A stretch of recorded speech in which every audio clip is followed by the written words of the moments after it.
Si Dios existe, ¿por qué hay tanto sufrimiento en el mundo? Esa pregunta te la han lanzado 1000 veces. En conversaciones familiares, en debates con compañeros de trabajo, en comentarios de redes sociales. Y cada vez que la escuchas, sientes un nudo en el estómago. Porque parece irrefutable. Porque parece que el ateo tiene razón y tú estás acorralado. Mira, entiendo perfectamente por qué esta objeción descoloca tanto. Durante años, yo también sentí que era el argumento más fuerte contra la existencia de Dios. Parecía lógico, parecía emocional, parecía definitivo. Pero hay algo que los ateos no te dicen. Algo que probablemente ni siquiera ellos ven. Esa pregunta que parece destruir a Dios, en realidad lo prueba. Sí, escuchaste bien. El argumento del mal no refuta la existencia de Dios. Lo presupone. Lo requiere. Lo confirma. Y en los próximos minutos vas a aprender exactamente cómo funciona este argumento invertido. No vamos a defendernos del problema del mal. Vamos a tomarlo, voltearlo y convertirlo en una prueba lógica de la existencia de Dios que ningún ateo puede refutar sin contradecirse. Al final de este video, vas a tener un argumento de 3 pasos que puedes usar en cualquier conversación. No vas a necesitar ser teólogo. No vas a necesitar memorizar fórmulas complicadas. Solo vas a necesitar entender una trampa lógica que el ateísmo no puede evadir. Sé que esto suena imposible ahora mismo. Quédate conmigo. Chesterton y Lewis ya pelearon esta batalla y te dejaron el mapa. Antes de invertir el argumento, tenemos que entender por qué funciona tan bien contra nosotros. ¿Por qué cuando alguien te lanza si Dios existe, por qué hay niños muriendo de cáncer, sientes que te quedas sin aire? Primero, porque es emocional. Y las emociones son legítimas. El sufrimiento es real. El dolor de un niño inocente es insoportable. Cualquier persona con un corazón mínimamente humano siente repulsión ante el sufrimiento injusto. Entonces, cuando el ateo te lanza esa imagen brutal, tu primer impulso no es filosófico, es visceral. Y eso te paraliza. Segundo, porque parece lógico. La estructura del argumento es simple: si Dios es todopoderoso, puede prevenir el mal. Si Dios es totalmente bueno, quiere prevenir el mal. Pero el mal existe. Por tanto, o Dios no es todopoderoso, o no es totalmente bueno, o directamente no existe. Esa lógica parece hermética. Parece que no hay salida. Y cuando intentas responder, te enredas. Empiezas a murmurar sobre libre albedrío, sobre misterios divinos, sobre Dios tiene un plan que no entendemos. Y mientras más hablas, más débil suenas. Porque sientes que estás improvisando una defensa contra un ataque preparado. Tercero, y esto es lo más importante, porque aceptas el marco del ateo sin cuestionarlo. Cuando él te pregunta por qué Dios permite el mal, tú automáticamente te pones en posición defensiva. Intentas justificar a Dios. Intentas explicar el sufrimiento. Intentas hacer que la existencia del mal sea compatible con la existencia de Dios. Pero ahí está el error. Estás respondiendo la pregunta equivocada. Estás peleando en el terreno que él eligió. Y mientras estés defendiéndote, él tiene la ventaja. Lo que necesitas no es una defensa mejor. Lo que necesitas es un contraataque. Y ese contraataque empieza con una pregunta simple que el ateo no puede responder sin hundirse a sí mismo: ¿por qué llamas malo al sufrimiento? Esa pregunta cambia todo. Porque para llamar algo malo, el ateo necesita un estándar de bien.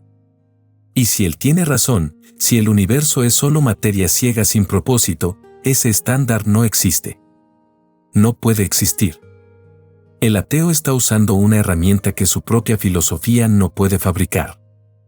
Está denunciando el mal con categorías morales que solo tienen sentido si Dios existe. Y en cuanto veas esa contradicción, nunca más volverás a sentirte acorralado por esta objeción. Vamos a desarmarla pieza por pieza. Antes de mostrarte la inversión, déjame mostrarte por qué las respuestas católicas más comunes no funcionan.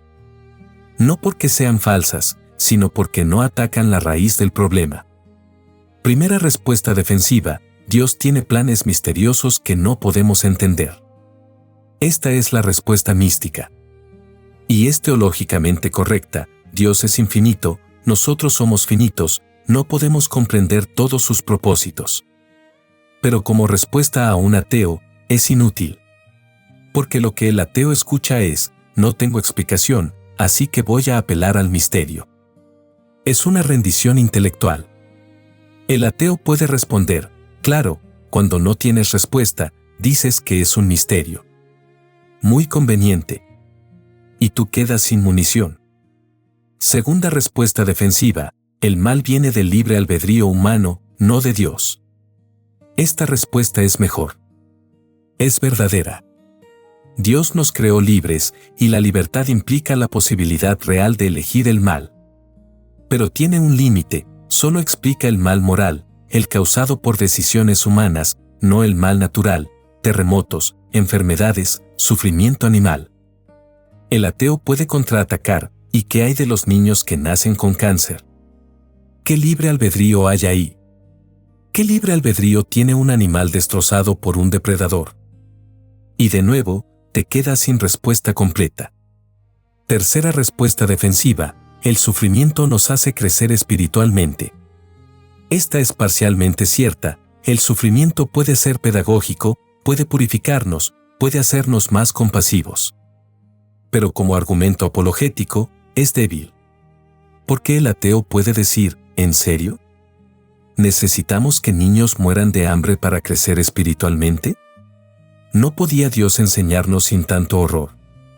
Y nuevamente, estás defendiendo a Dios en lugar de atacar la inconsistencia del ateo. ¿Ves el patrón? Todas estas respuestas son defensivas. Todas aceptan el marco del ateo: el mal existe, Dios existe, ahora justifica cómo son compatibles. Y mientras estés justificando, estás perdiendo. Lo que necesitas es cambiar el marco. No justificar la existencia del mal bajo el teísmo, sino mostrar que la existencia del mal es incompatible con el ateísmo. Porque si el ateo tiene razón, si no hay Dios, entonces no hay mal. Solo hay eventos. Solo hay materia en movimiento. Solo hay química y física. No hay injusticia. No hay crueldad. No hay sufrimiento inmerecido. Y sin embargo, el ateo no puede vivir así. No puede evitar llamar malo al sufrimiento infantil. No puede evitar indignarse. No puede evitar exigir justicia. ¿Por qué? Porque está usando categorías morales que su cosmovisión no puede sostener. Y ahí está la trampa. Vamos al corazón del argumento. Esto es lo que Chesterton y Lewes vieron con claridad total: para llamar algo malo, debo presuponer un estándar objetivo de bien. Piénsalo. Cuando dices esto es malo, no estás diciendo esto me desagrada. Estás diciendo esto viola un deber moral objetivo. Estás diciendo esto no debería ser así. Estás apelando a un estándar que trasciende tus preferencias personales. Ahora bien, si el universo es solo materia ciega sin propósito, ¿de dónde viene ese estándar? No puede venir de la naturaleza, porque la naturaleza no genera deber. La naturaleza solo describe lo que es, no lo que debe ser. El león devora a la gacela. El terremoto destruye la ciudad. El cáncer consume el cuerpo. Esos son hechos naturales. No hay bondad ni maldad en ellos, solo causalidad física. No puede venir del consenso humano, porque el consenso cambia. En una cultura, matar enemigos es heroico. En otra, es asesinato. En una época, la esclavitud es normal. En otra, es abominable. Si el bien y el mal dependen de la mayoría, entonces no son objetivos, son preferencias culturales temporales. No puede venir de la evolución, porque la evolución no prescribe moralidad, solo describe supervivencia. Si el altruismo evolucionó porque favorece la cooperación tribal, eso no lo convierte en un deber moral. Solo lo convierte en una estrategia útil. Pero útil no es lo mismo que correcto. Entonces, ¿de dónde viene el estándar? El ateo está atrapado. Si dice no hay estándar objetivo, solo preferencias subjetivas, entonces no puede quejarse del mal. Porque si el bien y el mal son solo opiniones, entonces el sufrimiento infantil no es objetivamente malo, solo te desagrada a ti. Y tu desagrado no tiene más peso moral que la preferencia de alguien más. Pero el ateo no puede vivir con esa conclusión. No puede evitar sentir que el sufrimiento inocente es objetivamente injusto. No puede evitar exigir que eso no debería existir. Y ahí está la contradicción. El ateo necesita un estándar objetivo para llamar malo al sufrimiento. Pero su cosmovisión materialista no puede generar ese estándar. Entonces, sin saberlo, sin admitirlo, el ateo está tomando prestado el marco moral del teísmo. Está usando la existencia de Dios para argumentar contra la existencia de Dios. Lewis lo dijo con brutal claridad: mi argumento contra Dios era que el universo parecía tan cruel e injusto. ¿Pero de dónde había sacado yo la idea de justo e injusto? Un hombre no dice que una línea está torcida a menos que tenga alguna idea de lo que es una línea recta. ¿Con qué estaba yo comparando este universo cuando lo llamaba injusto? Esa es la trampa. El ateo se queja del mal usando un estándar que solo el teísmo puede justificar. Y cuando entiendes esto, ya no estás defendiéndote. Estás atacando. ¿Por qué ahora tienes una pregunta que el ateo no puede responder sin renunciar a su queja o renunciar a su ateísmo? Si no hay Dios, ¿por qué llamas malo al sufrimiento? Vamos a convertir esa trampa en un método aplicable de 3 pasos. El primer paso es sencillo: detectar cuando el ateo está usando categorías morales objetivas sin justificarlas. Esto es más común de lo que parece. Porque los ateos no suelen decir: hay eventos que me desagradan subjetivamente. Dicen: hay injusticias que no deberían existir. Escucha estas frases típicas: el sufrimiento infantil es injusto. Las guerras son malvadas. La desigualdad es inmoral. La esclavitud es abominable. El holocausto fue objetivamente malo. Cada una de esas frases presupone un estándar objetivo. No están diciendo eso me desagrada. Están diciendo eso viola un deber moral que trasciende opiniones. Tu primer trabajo en la conversación es identificar esa presuposición. No la dejes pasar. Márcala. Porque ahí está la grieta en el argumento ateo. Cuando el ateo dice: si Dios existe, ¿por qué permite que niños mueran de hambre? Eso es malo.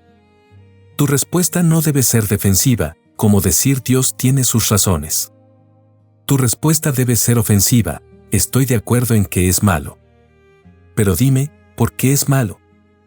Esa pregunta suena simple, pero es devastadora. Porque obliga al ateo a justificar su estándar moral.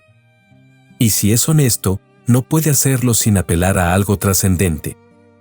Algunos ateos intentarán evadir diciendo: es obviamente malo. No necesito justificarlo. Pero ahí tienes otra pregunta: ¿obvio para quién? ¿Para ti? ¿Para tu cultura? ¿Para la mayoría? Porque en otras culturas y otras épocas, sacrificar niños a los dioses era obviamente bueno. Si lo obvio cambia según la cultura, entonces no es objetivo. El ateo debe decidir: o admite que el bien y el mal son subjetivos y entonces renuncia a su queja moral, o admite que son objetivos y entonces debe explicar de dónde vienen. Y esa explicación lo va a llevar directo a Dios. Practica identificar las quejas morales en tus conversaciones cotidianas.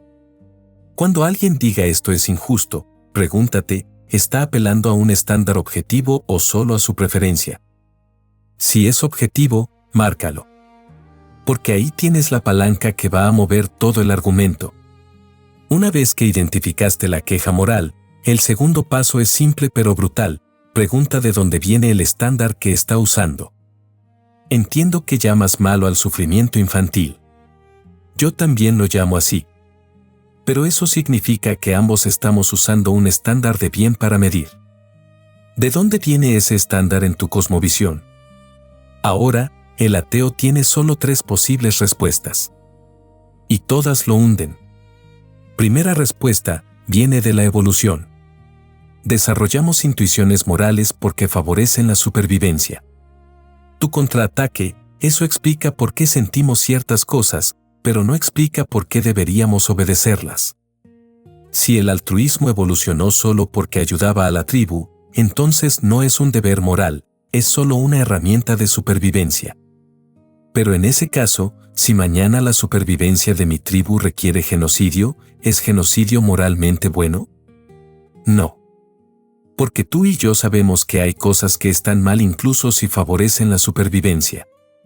Y ese saber requiere un estándar que trasciende la biología. Segunda respuesta, viene del consenso social. Decidimos colectivamente qué es bueno y qué es malo. Tu contraataque, si el bien y el mal dependen del consenso, entonces cuando los nazis decidieron colectivamente que exterminar judíos era bueno, ¿lo era? No. Tú mismo dirías que estaban objetivamente equivocados. Pero eso significa que hay un estándar por encima del consenso. ¿Cuál? Si no es cultural, si no es mayoritario, ¿de dónde viene? Tercera respuesta, es una preferencia subjetiva. No hay bien ni mal objetivo, solo opiniones. Tu contraataque, entonces no puedes quejarte del mal. Si el sufrimiento infantil solo te desagrada subjetivamente, entonces tu queja tiene el mismo peso moral que la preferencia de alguien a quien le gusta el sufrimiento. Y eso contradice tu propia indignación. Porque tú no sientes que tu oposición al sufrimiento infantil sea solo una opinión. Sientes que es objetivamente cierto que eso no debería existir. Y esa certeza presupone un estándar trascendente. ¿Ves la trampa? No hay salida. Si el ateo dice que la moral es evolutiva o cultural, entonces no es objetiva y no puede quejarse del mal. Si dice que es subjetiva, lo mismo, renuncia a su queja. Y si dice que es objetiva, debe explicar de dónde viene. Y esa explicación requiere a Dios. Ahora bien, algunos ateos intentarán escapar diciendo, puede haber moralidad objetiva sin Dios. Existen principios éticos racionales. Aquí viene tu pregunta final del paso 2, ¿esos principios me obligan? ¿Debo obedecerlos? Si sí, ¿por qué? Si son solo conceptos abstractos, como el número 7, no me generan deber. Pero tú sientes que el bien no es solo una idea, es una exigencia. Algo que debo hacer. ¿De dónde viene esa obligación? Las ideas no obligan. Solo las personas obligan. Y esa última frase es la llave que abre el paso 3. Ahora viene el cierre lógico. El ateo ya admitió, o fue forzado a admitir, que existe un estándar moral objetivo. Ahora debes mostrarle que ese estándar solo puede venir de Dios. Aquí está la estructura del argumento. Primera premisa, si existe un estándar moral objetivo, debe ser trascendente, más allá de la materia y la cultura. Porque ya descartamos que venga de la biología, que no genera deber, o del consenso, que cambia históricamente. El estándar debe estar fuera del sistema material y cultural. Segunda premisa, si el estándar es trascendente y nos obliga, debe ser personal. Porque las ideas abstractas no generan obligación. El número 7 existe como concepto, pero no me obliga a nada. La justicia abstracta existe como concepto, pero no me obliga a ser justo. Solo las personas generan obligación. Un padre, un juez, un legislador. Alguien con autoridad moral que puede exigir y juzgar. Tercera premisa, un estándar moral trascendente y personal que nos obliga es, por definición, Dios. No necesitas llamarlo Dios todavía. Puedes llamarlo legislador moral, como hacía Kant. Pero si existe una mente trascendente, personal, que es la fuente del bien y el mal objetivo, que nos conoce, nos juzga y nos exige comportarnos de cierta manera. Eso es exactamente lo que todas las religiones teístas llaman Dios. Conclusión: si el mal es objetivamente malo, Dios existe. Y aquí está el golpe final, hermano: cuando te quejas del sufrimiento infantil, estás apelando a un estándar que solo puede venir de una mente trascendente. Estás diciendo, esto no debería ser así. Pero ese debería requiere un legislador. Requiere a Dios. Por tanto, tu queja contra Dios presupone a Dios. No estás refutándolo. Estás confirmándolo. Ahora, el ateo tiene solo dos opciones. Primera opción: renunciar a su queja moral. Decir, tienes razón, el sufrimiento no es objetivamente malo, solo me desagrada. Pero esto es una derrota emocional e intelectual. Porque nadie puede vivir creyendo que el Holocausto no fue objetivamente malo. Segunda opción: admitir que existe un estándar moral objetivo, y por tanto, un legislador moral. Esto no lo convierte automáticamente en cristiano. Pero lo saca del ateísmo. Porque si Dios existe, el ateísmo es falso. Y una vez que el ateo está fuera del ateísmo, puedes avanzar. Ahora que admitiste que Dios existe, podemos hablar de por qué permite el mal. Pero primero tenías que reconocer que tu capacidad de llamarlo mal ya probaba su existencia. Esa es la inversión completa. El argumento del mal se convirtió en prueba de Dios. Ahora vamos a practicar cómo suena esto en una conversación real. Vamos a simular un diálogo paso a paso. Tú eres el católico. Tu amigo ateo acaba de lanzarte la objeción clásica. Escucha cómo aplicar los 3 pasos sin agresividad, con tono sereno, manteniendo control del marco. El ateo dice, si Dios existe, ¿por qué permite que niños mueran de cáncer? Eso es cruel. Un Dios bueno no lo permitiría. Tú respondes, aplicando el paso 1, identifica la queja moral. Estoy de acuerdo en que el cáncer infantil es horrible. Pero dime algo, cuando dices que es cruel, ¿estás diciendo que es objetivamente malo, o solo que te desagrada personalmente? El ateo responde, obvio que es objetivamente malo. No se trata de mi opinión. Es injusto. Tú marcas la concesión, de acuerdo. Entonces ambos estamos usando un estándar de bien y mal objetivo. No es solo preferencia. Es algo real. Estamos de acuerdo en eso. El ateo dice, claro. Tú aplicas el paso 2, pregunta de dónde viene. Perfecto. Ahora, si no hay Dios, ¿de dónde viene ese estándar? Si el universo es solo materia y energía sin propósito, ¿por qué algo sería objetivamente malo?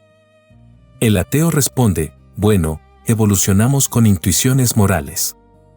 Sentimos empatía porque nos ayudó a sobrevivir en grupos.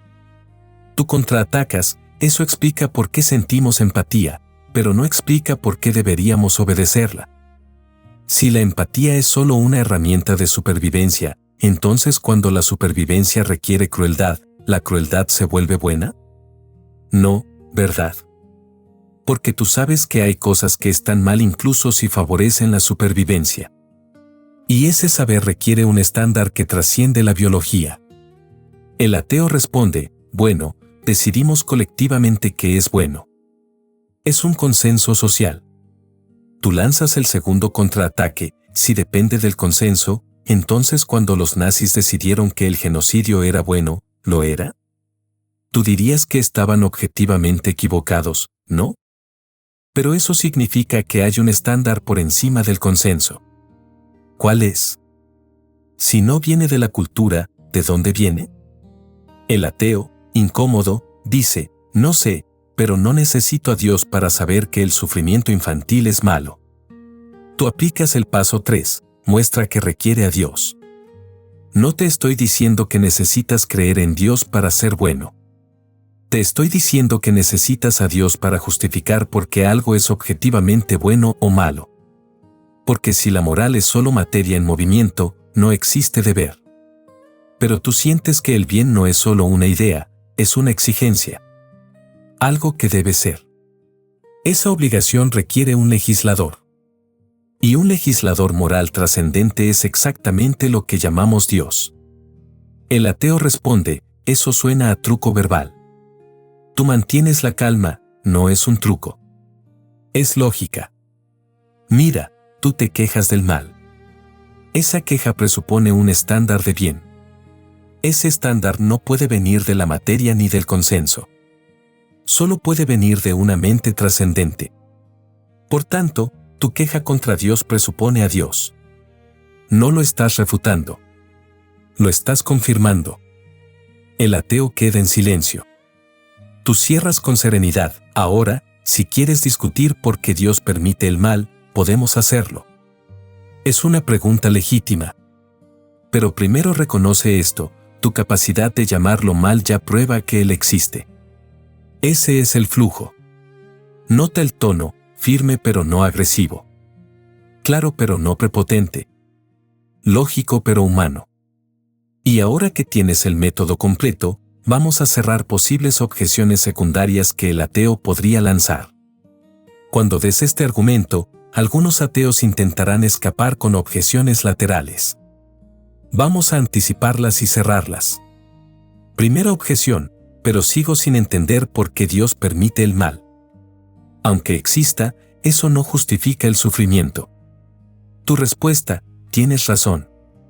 Son dos preguntas diferentes. Una es ¿existe Dios? Otra es ¿por qué permite el mal? Yo solo te estoy mostrando que tu queja contra el mal presupone que Dios existe. Una vez que admitas eso, podemos hablar de por qué lo permite.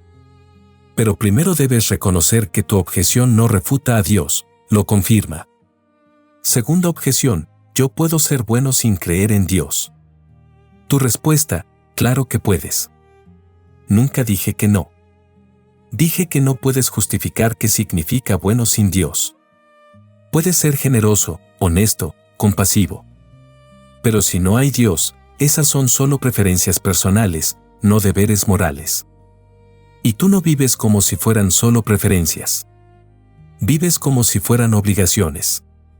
Y esa obligación requiere un legislador. Tercera objeción, hay filósofos ateos que defienden moralidad objetiva sin Dios. Tu respuesta, sí, hay intentos. Pero todos fallan en el mismo punto, pueden describir qué es el bien, pero no pueden explicar por qué me obliga. Las ideas abstractas no generan deber. Solo las personas generan deber. Y un estándar moral personal y trascendente es Dios. Cuarta objeción, esto no prueba el Dios cristiano. Podría ser cualquier Dios.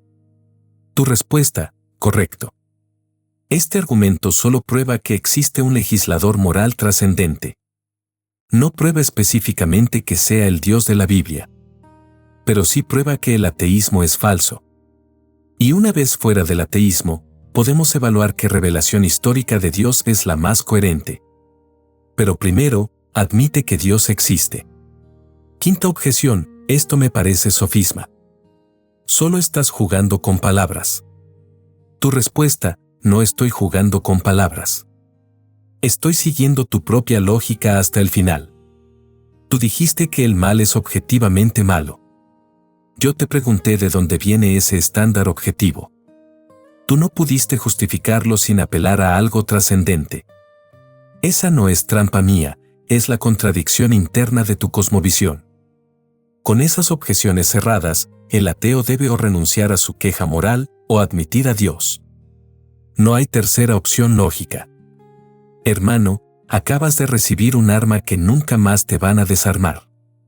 Hoy viste que el argumento del mal, esa objeción que parecía devastadora, en realidad prueba a Dios. Porque para llamar algo malo, el ateo necesita un estándar objetivo de bien. Y ese estándar solo puede venir de una mente trascendente y personal, Dios. El ateo que se queja del sufrimiento está usando el teísmo sin saberlo. Está tomando prestado el marco moral que solo el teísmo puede justificar. Y cuando invierta su argumento con los 3 pasos que acabas de aprender, no va a tener salida lógica. Chesterton lo vio. Lewis lo vivió. Y ahora tú lo tienes. Recuerda esto, el mal es el fantasma de un bien ausente. Para ver el fantasma, debes creer en el bien. Para creer en el bien objetivo, debes creer en Dios. Y lleva contigo esta frase de Chesterton para las próximas conversaciones: el hombre que toca la puerta del burdel está buscando a Dios. Incluso en su rechazo, incluso en su queja, el ateo está buscando algo absoluto. Y ese absoluto tiene nombre. No solo aprendiste un argumento. Cambiaste la forma en que vas a enfrentar esta objeción para siempre. Ya no vas a defenderte. Vas a atacar. Con claridad. Con serenidad. Con lógica irrefutable. Y esto es solo una pieza del arsenal. Hay otras objeciones, otras trampas ideológicas, otros marcos conceptuales de Chesterton que te van a equipar para sostener tu fe con dignidad intelectual en cualquier conversación. Nos vemos en el próximo.